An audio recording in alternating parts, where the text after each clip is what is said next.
The Coldplay cheaters. If you have been blissfully living under a rock and you don't know what I'm talking about, congratulations. That means you're actually living your real life and you aren't caught up scrolling in other people's business and on trending hashtags and topics. But chances are, even if you're very much living in your real life and you disconnect and you're not on TikTok all day, you've probably still heard of this scandal. It has gone more viral than almost anything for years.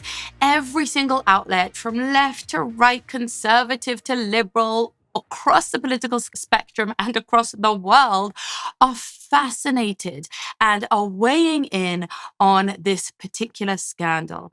The couple, the CEO and his HR executive, who were allegedly caught on the kiss cam at Coldplay, well, that's not alleged, they really were, but were allegedly cheating. So if you're really living your real life and you haven't seen it yet, let's watch it together.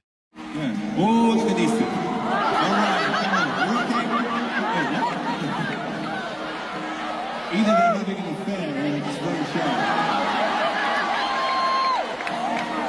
So there it is. A couple is caught on the Jumbotron at a Coldplay concert. It's a kiss cam and they're supposed to be catching cute couples who are cuddling. But this particular couple clearly did not want to be spotlighted. And the internet understood the assignment. As soon as this couple's videos hit the airwaves, everybody ran with it and took absolute glee in destroying, in outing, in reporting, in memes, and in repeating and parroting and commentating, just as I am now, on this particular trend. Now, rather than add my voice to all of the noise about this particular situation, I'd like to maybe take a little bit of a step back and use it as a cultural moment that's clearly captured all of our imaginations very powerfully and ask ourselves why. Why is this such a heightened response? Why is it such a unified response across the entire political spectrum? Why was this couple so piled on? People cheat, unfortunately, all the time, and they get caught all the time. But there was something about this particular moment that captured maybe a kind of essence, an archetype, a very crystallizing and concentrated experience that for some reason, many of us are fascinated by. It was almost like the entire society is caught like a deer in headlamps, staring down this particular car crash. So let's first put aside all of the more obvious reasons why this has gone so viral. And I think the way that this actual scene played out visually is one of the main things that contributed to its virality. The fact that they are just very happy and relaxed and in love together, and then suddenly get caught, and there's that freeze frame on their faces as they're still smiling, but the shock has just set in, that they are being publicly displayed on the giant screen. And it's that moment that is captured in such an animated way. It's illustrated in such a clear way. It's almost iconic. It's definitely become iconic now, that I think many people can almost relate to. It's this fear of being caught at the height of our discretion, this fear of being ousted, of being publicly shamed, of bringing upon us the very shame that we deserve, the very punishment that we deserve, or the mob rule of the tiki torches, or our own self-sabotaging destruction. It's that moment where, your entire life is going to divide between before and after this particular moment. So because it was captured on camera, because it was in a public place, in a concert where you could be captured on camera, and because their body language was so extreme, it almost seemed ridiculous. If they'd have just stood there smiling, many commentators suggest that it would probably just pan to the next couple and no one would have been the wiser for it, although they would perhaps still have been outed by, their co-workers. But if they'd have just been more natural, been more calm, then no one would have known that they were so very guilty. And it is their body language, that ducking, the hiding, the turning the back, the very physical embodiment of shame that I think everybody felt so shocked by and almost could relate to. So yes, they ducked, they looked ridiculous. Maybe they should have played it cool if they didn't want to get caught. But I think the reason this is going quite as viral as it is and really, becoming an iconic moment in our culture is perhaps a little deeper. So let's get into it. Before we do, welcome to Hi Fam. I'm Avital. I am the founder of Hi Fam and the mother of five, and I'm on a mission to help you to build a strong family culture. I really believe that what our society needs, what the West needs, what our culture needs more than ever is strong families. And the reason I've chosen to jump on this particular trend and hashtag, although I don't usually respond to current affairs, is because this is one of those stories that epitomizes the dismantling of the nuclear family, the betrayal, the fact that our marriages are not stable and reliable, the fact that children can't really know who their parents are with and how their family is going to turn out. Those are the types of things that makes our family environments, our family homes destabilized. And that's why this is of particular interest to me and why I think that it's worth it to somewhat pay attention to these stories and to these cultural moments because they teach us something about ourselves and about our worst fears and maybe our worst impulses. If you like that type of content, make sure that you are subscribed, hit the notification bell, hit the like button. You know the drill. Feed the algorithm with me so I can keep doing what I do. And make sure to leave me your key takeaway in the comments below. And is there something else I should be reacting to right now? Let me know because thankfully, I'm sometimes under a rock myself trying to just live my family life. In fact, I just have to say, one of my employees in my little Hi Fam business hadn't heard of this Coldplay cheating debacle. And I was just so happy for her and proud of her. I was like, that is the real flex.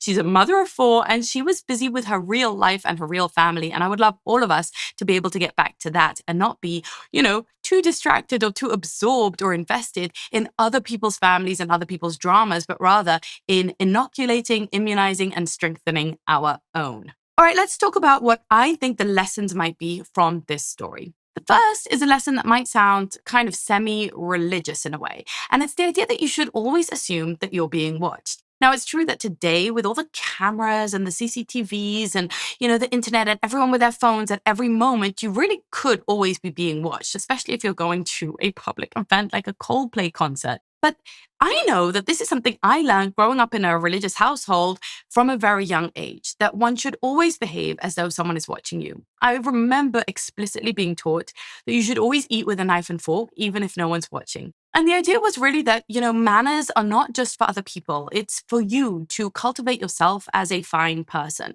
to have class, to have, standards, and to behave morally and ethically, even if no one ever catches you. It was this idea that if you always tell the truth, then you have nothing to hide. And if you're always acting with as much integrity as you can muster, then you're not going to live your life being afraid that you might get caught. One of the most tragic things about this little clip is the fact that these people seemed so blissful and happy and relaxed until the very moment that they were publicly caught. And one wonders, where was their moral and ethical outrage, fear, shock at themselves before the rest of the world piled on and, took that to the next level, put it on steroids. One hopes that one can cultivate in oneself and in our children an internal compass of ethics and morality that isn't contingent on whether or not you get caught, because you can do things that are wrong, that everybody knows is wrong. And I think this is why this has been so uniting, because everybody knows that cheating is wrong. Everybody knows that it's, harmful and hurtful and a betrayal of the trust of the people who give their lives to you, and that it actually has massive knock-on effects on the entire family unit, the entire community, and in this case, the entire world. Everybody feels that vows mean something, that a covenant means something, that a contract means something. From the religious to the completely secular or atheist, the sense that you've committed to someone and you've made vows in front of others means something. And if you then go on to betray that trust, there's a destabilizing effect in your own family, but it also sends out cracks in the foundation of our entire society. Because suddenly we become more cynical and more suspicious about what trusting, loving, committed relationships even mean, what contracts of all sorts even mean, whether they are religious covenants, vowed before God, or just promises that we make. There is this sense in modern day culture that why should I keep a promise that I made when I was 25 years old if I feel like there should be a renegotiation, if I feel like the other side hasn't kept their promise, if I just don't feel it anymore, it doesn't make me happy anymore. right? There's this sense that there isn't that same gravitas or weightiness or importance to it than maybe it might have had in previous generations. Not that there wasn't adultery in previous generations, of course there was, but the sense of kind of brazen disregard for things that we used to consider kind of foundational to our society is something that I think for many of us is a worry and a concern. Back to the point that I was making was that if you start to take your own promises seriously, if you try to live in integrity with yourself, if you try not to ever do something that would embarrass you if you were on a jumbotron, then you are going to live with a clean conscience. You're not going to have that moment of ducking and hiding and turning your back. And so I think many of us related to this moment because it was kind of a very brazen mirror to our faces that you could get caught, that you could get shown, on a screen, that you could go viral for the worst possible reasons. And there's a real kind of tragic edge to that in our society. There's something awful about it, but there's also something that kind of keeps us in line because no one wants to be publicly shamed. No one wants to be discovered for their worst elements. And the fact that this couple was they were on display. They were in a public place. They weren't ashamed of what they were doing until they were caught is, I think, something that really pokes at our moral intuitions, right? We sense that, no, you should have felt bad about it the second before, not the second after. The second thing that I take from this entire debacle is that cancel culture is still bad. Cancel culture is terrible when it comes from the woke left. It's terrible when it comes from the woke right. And it's terrible when it comes from all of the political spectrum, because cancel culture is basically mob rule. Now, we have a lot of people out there saying, well, adultery is a sin, adultery is evil, adultery is morally defunct, it's degenerate, it's wrong, and therefore they should be publicly shamed. And I think there's a small kernel of truth to that, but it is perhaps from a bygone era where we lived in physical villages or towns where we actually knew each other, where we actually had some kind of social contract that forced us to keep public shaming, I guess, within a particular standard or within a particular realm. What do I mean by that? Well, if you think about someone who, got rotten tomatoes thrown at them for something that they've done that was shameful, they were having those tomatoes thrown at them or, paraded through the streets naked or whatever it is they used to do to shame people as a punishment for something that they did. And the idea was that the people who know you, the people who have been harmed by your transgression, the people who have to go to synagogue or to church or to mosque with you or to meet you in the market or to, watch your children, those are the people who are telling you, no, you've hurt us, you've betrayed us, you're going to get shamed, and they throw an egg at you and you have to look them in the eye and you have to deal with that, guilt of the wrong thing that you've done, and it's a punishment. But also there was, I would imagine, I might be making this up, but I think there was a path to forgiveness through that. In other words, okay, we've shamed him enough. Now let him back into society. There's this sense that you do that kind of ritual to express the public outcry and outrage at your behavior.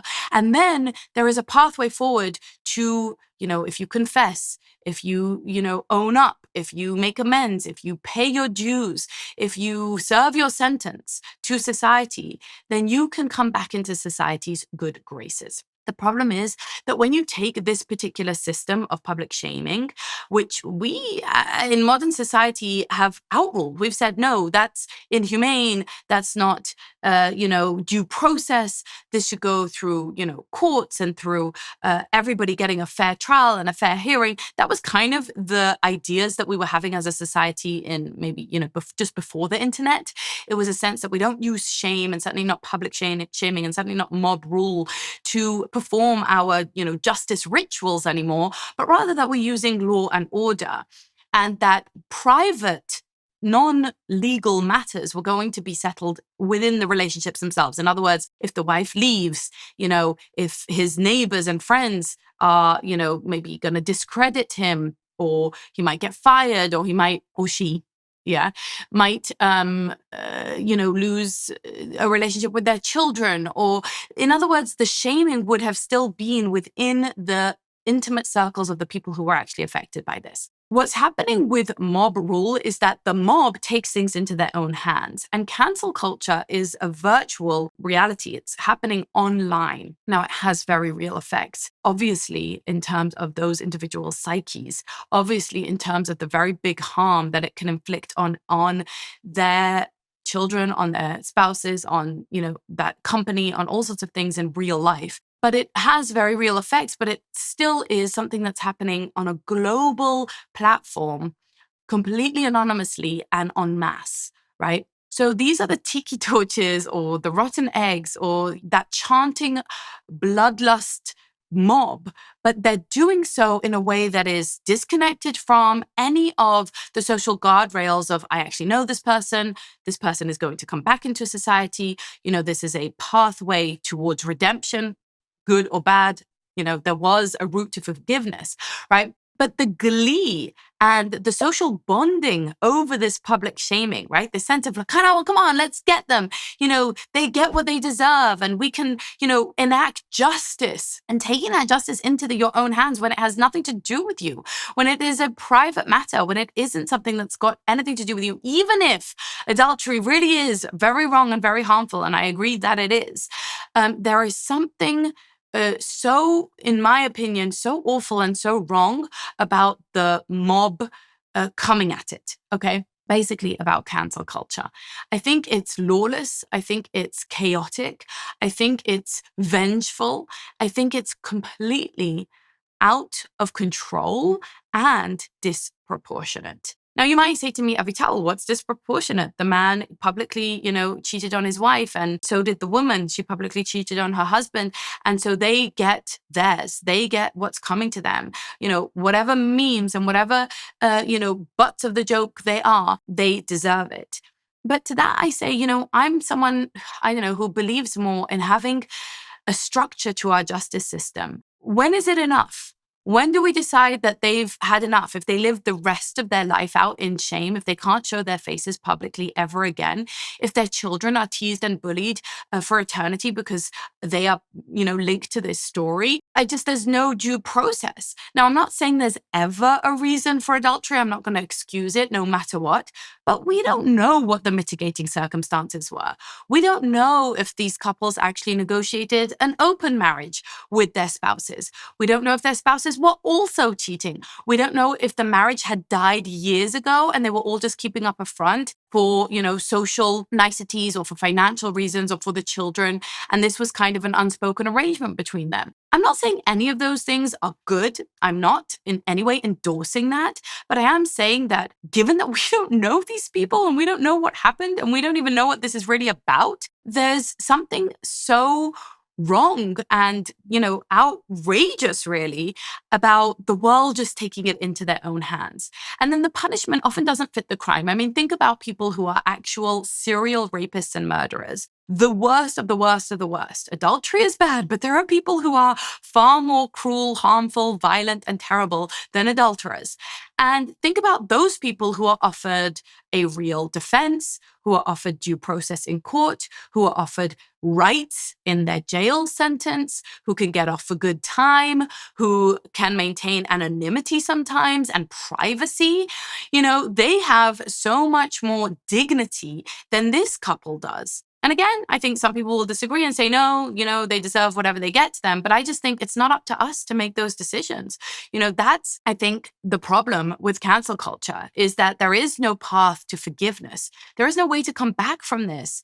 There is no due process. There is no, mitigating circumstances or even self-defense. Nothing that they can ever say can ever take back the punishment that they've already endured and that their families are enduring. And the fact is that people make terrible mistakes and people do bad things in our society. And we have discovered and set up and established routes for them to recover, to be forgiven, to find redemption, to confess, to pay their dues.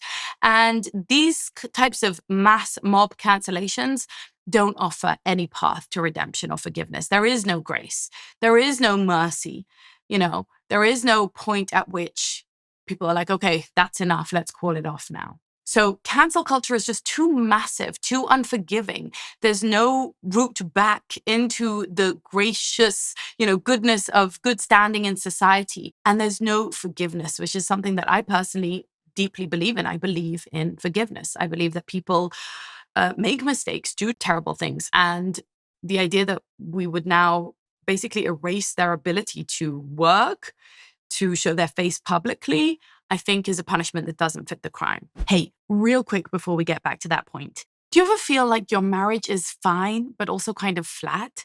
Like you're married to a good man, your home is stable, but still something is missing. Do you ever catch yourself wondering, is this all there is? Or repeating the same arguments over and over again, leading you to ask yourself, did I marry the wrong person? If that is you, you are so not alone. I have been there and so have thousands of my students. But I created something for you. It's called Married You, like Married University. And it's your step-by-step roadmap to rebuilding the love, the friendship, and the communication that you seek inside of your relationship. No therapy, no books, no dragging him to anything. This is something you can do all on your own. You see, we were never really taught the marriage skills that we need to create longevity and joy in our relationship. But if you want the marriage of your dreams with the partner that you've got, then go to married-you.com or click on the link somewhere around this video and start with my free masterclass, Marriage by Design. And the good news is you can do this completely alone. He doesn't even need to know. This is not going to be one more thing for you to argue about. So let's end the madness, but not the marriage. Go to married-you.com. All right, let's get back to the show. Number 3 is I think there's a lot of projection going on. I think that people are so enthusiastically gleeful, so kind of excited to tear this couple down, so, find it so hilarious. And I'll admit, I find it kind of hilarious too. There's something just slapstick humor about the whole ducking and hiding thing. It's so memeable. It's so easy to recreate. It's really genuinely like quite hilarious and funny on just like a gut level. Like it's not even something you want to laugh at, but you can't help yourself. But I think that the reason that people are so enthusiastic actually is because we're all just really relieved it isn't us. And yes, I'm going into that complete cliche of like, who amongst us hasn't, sinned? Who amongst us should throw the first stone? But there's something to this idea that, this could happen to any one of us. We all know that our life is vulnerable and precious, that our good standing and good reputation is vulnerable and precious, that at any moment we could say or do the wrong thing, we could be caught on camera, we could have our worst days broadcast to the world, we could have our worst moments judged by society out of context. And again, I'm not saying that that's the case for these people. Maybe they did a really horrible, betrayal, disgusting thing, and maybe they deserve all of the pain and the, burning itchiness that's coming to them.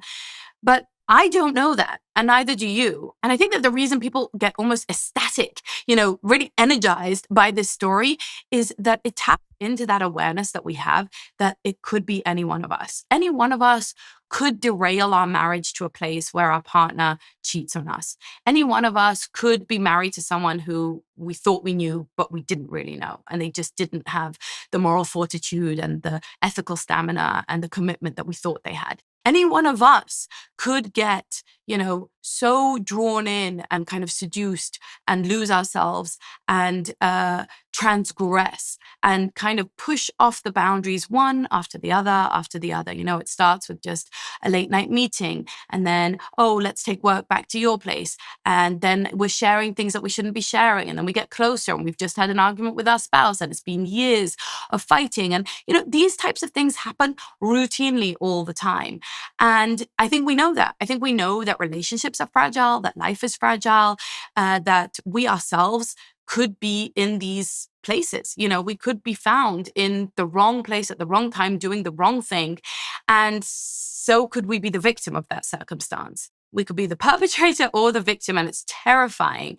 And it taps into our very human vulnerability that as stable and secure and meaningful as our family lives, are or could be, any one of us could fall prey to a bad circumstance, to bad luck, to bad actors, to betrayal, or perpetrate that ourselves if the, psychological attunement just took us there, right? If just enough pressures and enough disappointments and enough disconnect and enough privacy and, if all of the right kind of buttons were pressed, I think we all know that we too could be bad actors. We too could be evil. Now, I'd love to sit here and tell you this could never happen in my marriage.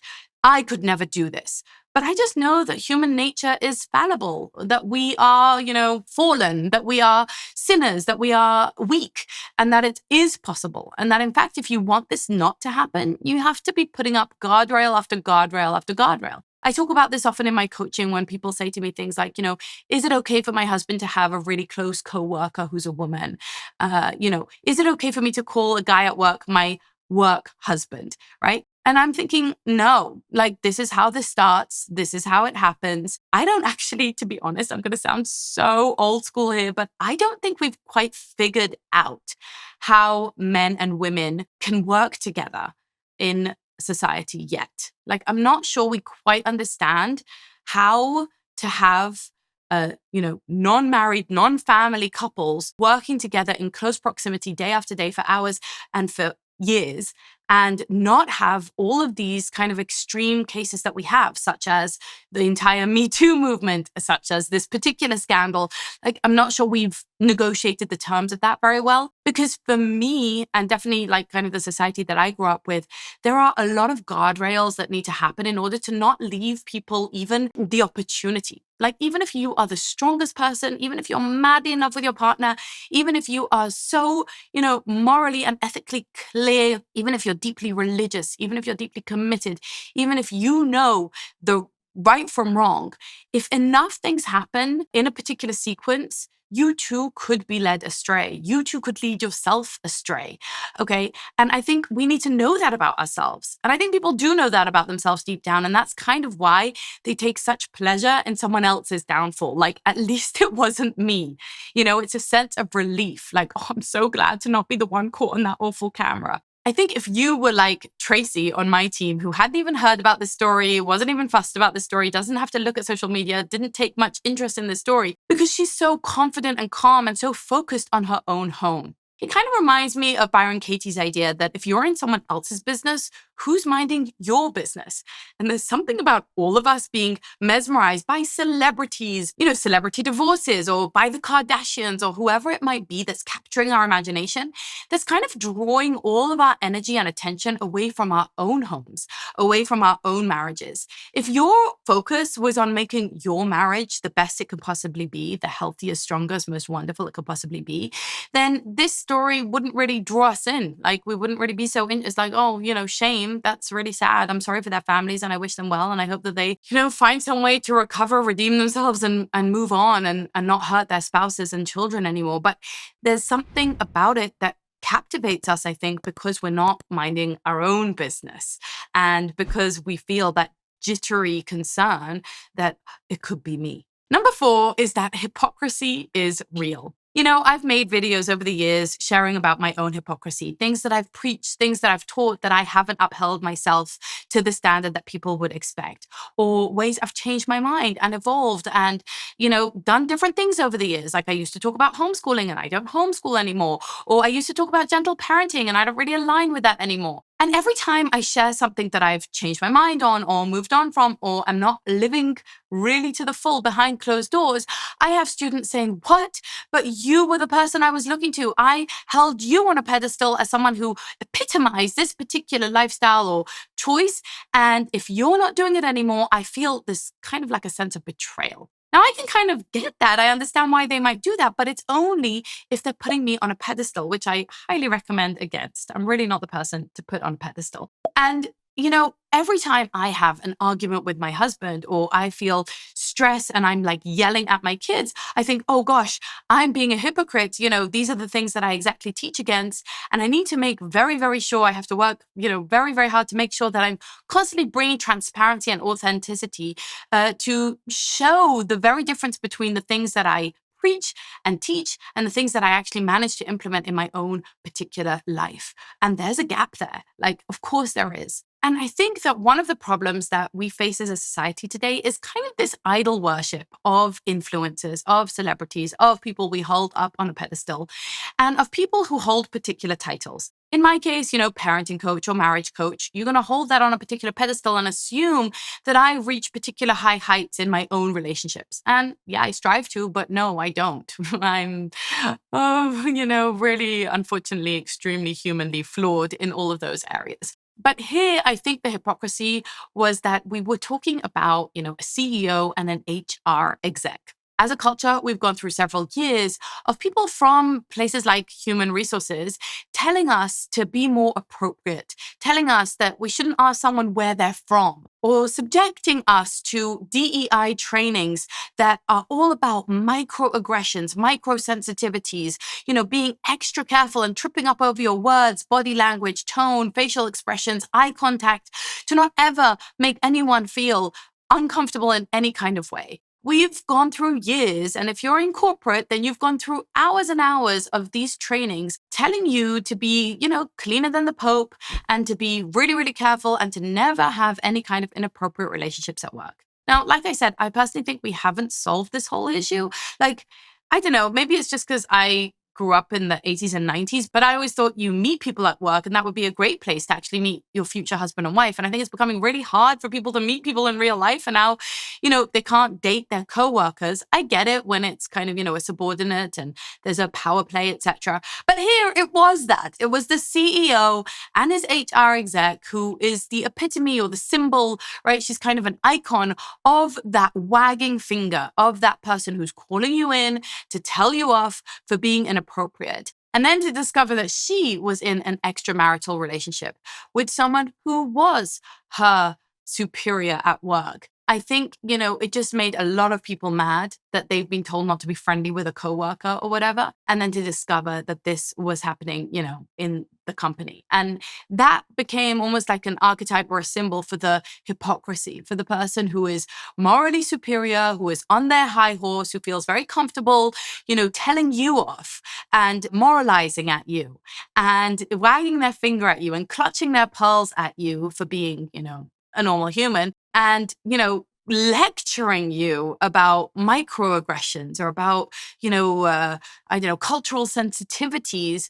And then she's doing this, right? That I think really is a slap in the face to people's sensitivities of fairness, of what they expect from others. And that's why I say people are hypocritical. Don't put people on a pedestal.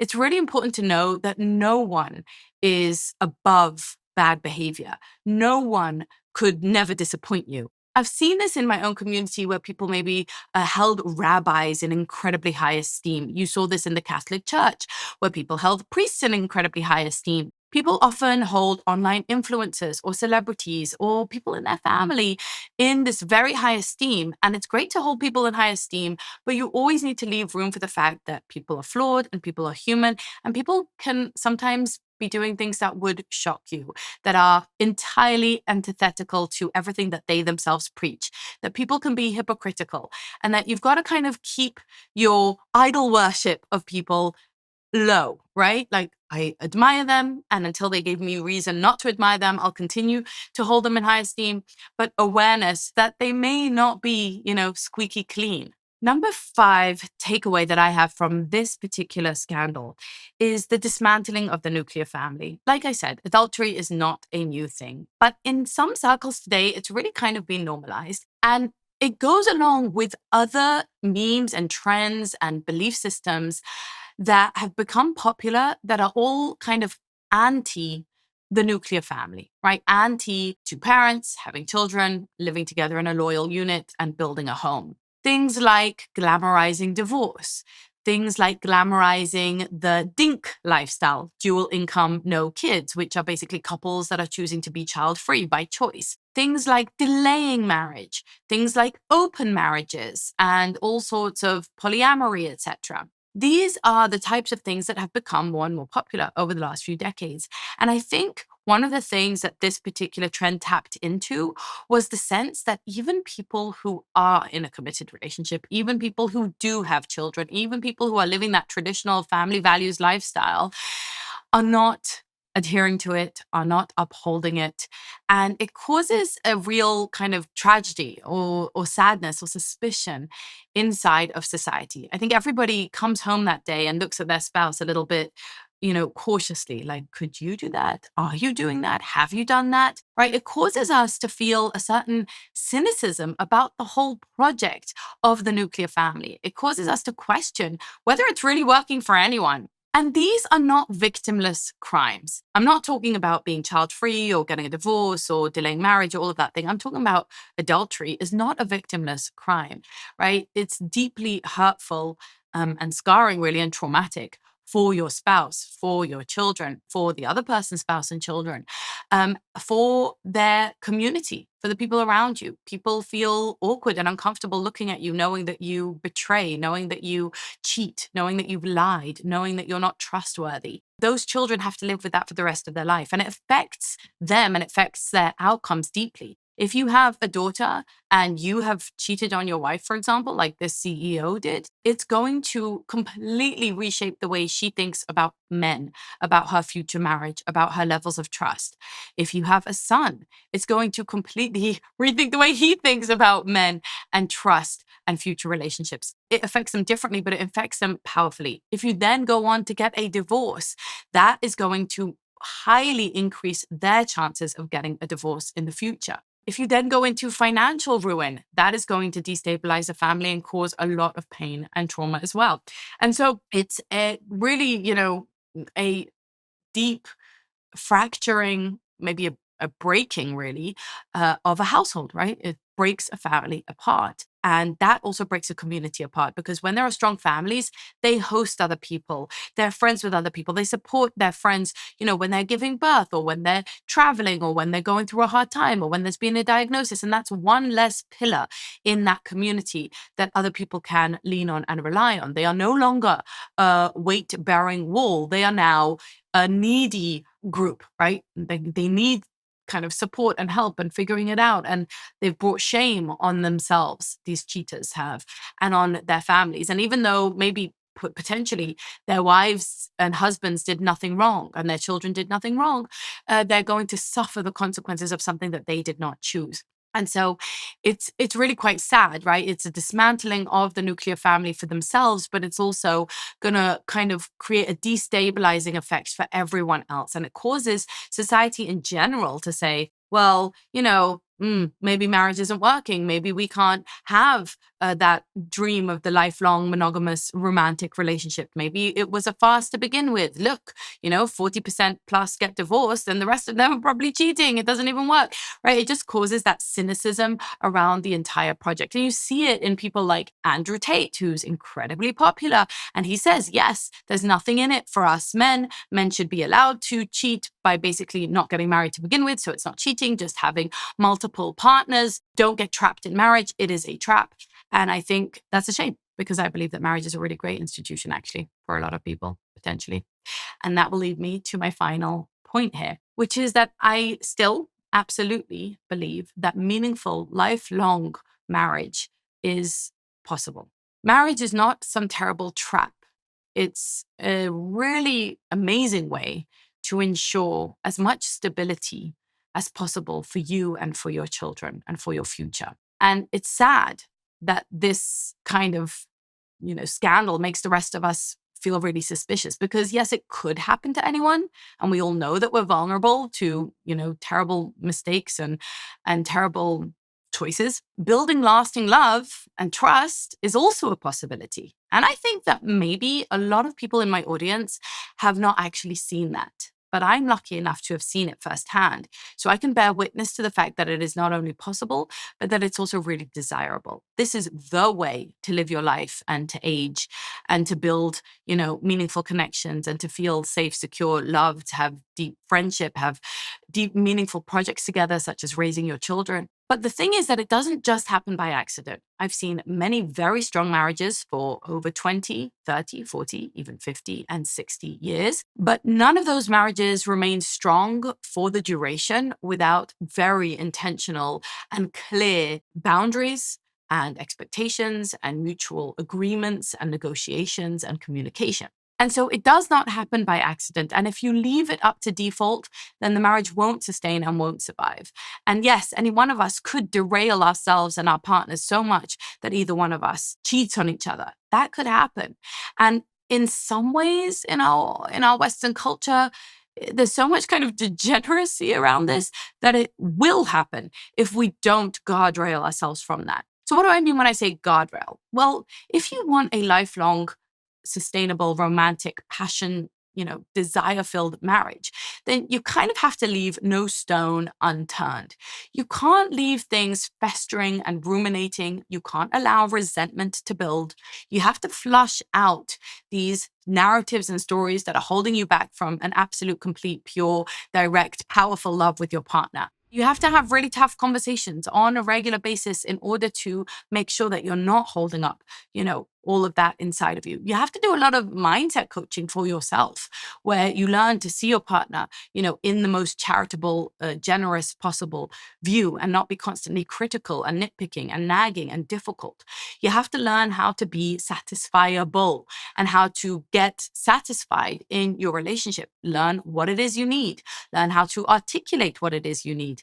Learn how to inspire your partner to give you what it is you need without reprimands and, nagging and complaints all the time. You have to learn how to manage your mood so that you're not difficult to live with, so that you're not driving people away from you, so that you're not driving a wedge between you. You have to learn, how to create polarity and tension so that there is a fun, flirtatious, sexy energy between you. There's chemistry, there's desire, there's passion. Yes, these things are learnable. It's exactly the things that I teach inside of Desire Lab. And you have to build a kind of community of society around you, or at least contribute to building a society where there's a certain pressure to hold things in place, for people to behave appropriately.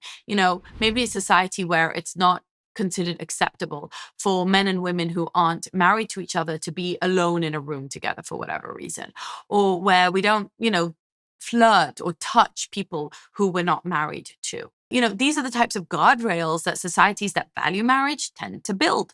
And they might seem fuddy-duddy or archaic or old-fashioned or unnecessary, but I think circumstances kind of prove that they are necessary if we want to maintain kind of a sanctity, a sacredness, or at least a cohesiveness and a somewhat harmonized, somewhat sealed, right, experience of marriage, that it's protected, basically. If you want to ward off things like this happening to you, you're going to need to invest. And a cheater might be a bad guy. He might just be someone who would do it anyway. He might just be someone who acts on his most base impulses and betrays people and doesn't care. That's possible. But in most cases, there are cracks in the relationship that lead a couple slowly but surely into that vicious cycle that leads one or both of them to stray. And that means that in most cases, it's also somewhat avoidable. I'm not saying that good women or good men don't get cheated on, but I am saying that good marriages are usually going to be more robust, more protected against that kind of behavior. There's going to be a level of immunity, not complete immunity. You can't get complacent. You can't just assume, but you're going to have a lot more padding, right? A bigger buffer zone before something like that deep betrayal would happen. So if you want to learn all of those things, if you want to learn how to communicate, how to become the best friends, the best lovers, the best partners, the best co-parents that you can be, and you want to create protection, right? You want to kind of Teflon dip your marriage, then make sure to check out Married You at married-you.com. I think doors are open right now as this video drops, but if you're listening to this later on, you can get on the waitlist and we will let you know when it opens again next time. Meanwhile, keep on living that high fam life and let me know what your key takeaway was. If you agreed, if you disagree, just do so respectfully in the comments below.